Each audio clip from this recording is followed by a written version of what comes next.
Leçon numéro 3. Le 6 janvier 1948. De l'Épître aux Romains, au chapitre 1, verset 18. Alors que la colère de Dieu se manifeste du ciel contre toute impiété et toute injustice des hommes qui tiennent captive de l'injustice la vérité de Dieu.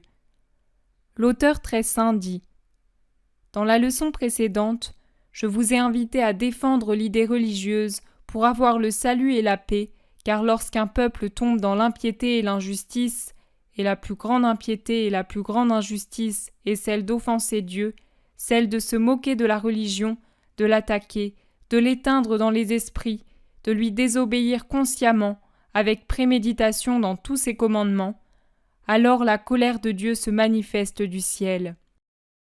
Pas besoin de foudre pour qu'elle soit manifeste, pas besoin de cataclysme ni de déluge. Il suffit que Dieu vous abandonne, et déjà vous vous donnez la mort, l'angoisse, le désespoir de vous-même. La colère de Dieu, la vraie, la colère immuable de Dieu, plus que par des châtiments, elle se manifeste par le fait de vous abandonner à vous-même. Ce que vous appelez colère de Dieu, c'est-à-dire les guerres, les atroces moyens de destruction, les cataclysmes et les pestilences, ne sont pas vraiment colère sans retour ou colère absolue. Ce sont des reproches, des rappels de la part d'un père offensé, mais encore empressé à accorder le pardon et le secours à ses enfants coupables. Mais lorsque impiété et injustice auront gagné 99% de l'humanité, lorsque l'impiété et l'injustice mentale ou matérielle auront envahi chaque classe sociale au point de faire pénétrer l'abomination dans la maison de Dieu, l'abomination de la désolation dont vous parle le prophète et dont le Verbe vous donne confirmation, cette désolation dont vous n'avez pas encore saisi le sens exact et dont il est dit qu'elle sera signe de la fin, et elle le sera, alors Dieu ne vous reprendra plus par des châtiments paternels, qui n'en sauvent plus beaucoup, il faut le dire, parce que le plus grand nombre d'entre vous est déjà au service de Satan. Mais il vous laissera abandonner à vous-même. Il se retirera, il cessera d'agir. Il cessera d'agir jusqu'au moment où, dans un éclair de son vouloir, il dira à ses anges d'ouvrir les 7 sceaux, de sonner les 4 trompettes, de libérer l'aigle des 3 malheurs. Puis, horreur, souffle sera donné à la 5e trompette, et le Judas des derniers temps ouvrira le puits de l'abîme pour en faire sortir ce que l'homme aura désiré plus que Dieu. Mais quand tout cela? Êtes-vous déjà rendu à cette heure ou êtes-vous sur le point d'y entrer? Vous êtes dans la crainte, vous vous posez des questions, mais vous ne voulez pas regretter vos péchés et vous repentir. Le quand ne vous sera pas dévoilé. Il est inscrit dans le cœur des prophètes actuels, mais ce que les 7 tonnerres leur ont révélé demeure scellé, et ils ne le diront pas.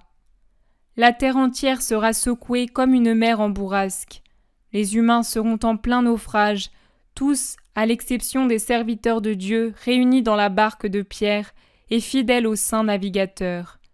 C'est alors que, tel un astre pacifique, sur les horreurs et les terreurs des ondes en furie, on verra se lever l'étoile de la mer pour annoncer l'étoile du matin, pour annoncer l'ultime venue de l'étoile du matin sur la terre.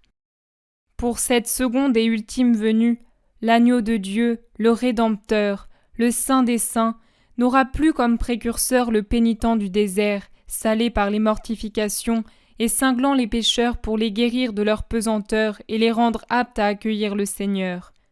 Son précurseur sera notre ange à nous, celle qui, bien que dans la chair fût séraphin, celle en qui nous avons établi notre demeure. Nous n'aurions pu en avoir une plus douce et plus digne. Elle est l'arche très aimée, l'arche d'or pur qui encore nous contient, comme nous la contenons. Elle traversera les cieux, rayonnante d'amour, pour préparer la route parfumée et royale au roi des rois, et pour préparer, engendrer et mettre au monde, comme pour une dernière maternité, autant de germes vivants que possible, tous ceux qui voudront être enfantés au Seigneur. Regardez-la, à l'orient des temps. Déjà sur les ténèbres, qui toujours plus denses et maudites recouvrent la terre, se dessine une lueur qui ne pourrait être plus douce. C'est le temps de Marie qui surgit. Marie est l'extrême miséricorde que notre amour ait conçue pour vous. Long, très long sera son chemin. Elle est contrariée par son éternel ennemi qui, bien que vaincu, n'en demeure pas moins obstiné à la tourmenter et à la combattre. Il obscurcit l'intelligence des hommes pour les empêcher de connaître Marie. Il éteint la foi et la confiance qu'ils peuvent avoir en elle. Il fait surgir des brumes, il lance de la boue. Mais l'étoile de la mer est bien trop haute pour être touchée par les vagues polluées. Elle passera sans que la boue puisse salir l'ourlet de sa robe.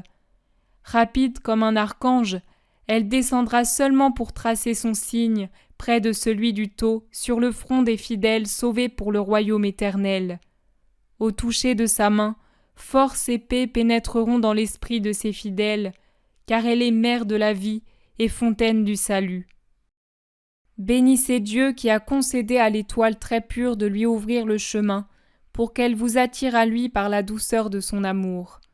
Mère secourable, compatissante, extrême, toujours prête à compenser, dans l'esprit des bons, le vide laissé par Dieu qui se retire toujours plus loin, dégoûté par les péchés des hommes.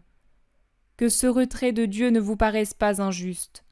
Dans le livre des Maccabées, on lit que lorsque la corruption pénétra en Israël avec Antiochus Épiphane et que Israël s'éloigna de la loi, du fait que beaucoup de chefs d'Israël, fils d'iniquité, s'étaient pliés aux nations voisines au point d'adopter leurs coutumes perverses, se vendant pour faire le mal, le sanctuaire demeura désolé comme un désert. Sa gloire fut anéantie. Les fêtes solennelles se changèrent en deuil et les sabbats en opprobre. En plus, on accepta le culte des idoles. Tout ceci entraîna la persécution du petit nombre demeuré fidèle. La mort, la destruction, la violence et la douleur devinrent l'héritage du peuple qui avait provoqué la colère du Seigneur. Faites vos comparaisons, méditez, choisissez. Une fois de plus, Jésus vous répète ce qu'il disait à l'occasion de la fête des tabernacles, les derniers de sa vie sur terre. « Je vais être avec vous pour un peu de temps encore, puis je m'en irai. Alors vous me chercherez, mais vous ne me trouverez pas. » Vous qui dormez, oui, c'est à vous que je parle plus qu'aux ennemis déclarés. À vous. Si vous pouviez donc vous réveiller, vous pourriez prendre la défense de l'idée et de vos intérêts véritables. C'est à vous que je parle, car vous dormez alors que les autres travaillent. Vous vous bercez dans l'illusion que Dieu soit votre serviteur, que Jésus soit votre serviteur et serviteur stupide. Vous êtes ceux qui voudraient que Jésus, après avoir été ignoré, négligé, abandonné, laissé pour compte jusqu'à ce qu'il s'en aille, convaincu de l'inutilité de sa présence parmi vous, soit par la suite prêt et disposé à revenir vous aider quand vous serez en train de sombrer et que finalement, trop tard pour plusieurs, vous vous réveillerez. Cherchez le Sauveur alors qu'il est encore parmi vous, avant que la haine l'envoie hors de vos frontières, en Éphraïm, chez les peuples qui s'ouvrent à la lumière, alors que vous vous enfoncez dans les ténèbres qui étouffent la vérité et la dissimulent, qui élèvent un mur de tiédeur et de quiétisme, là où le mur qu'elles élèvent n'est pas celui de l'impiété et de l'injustice.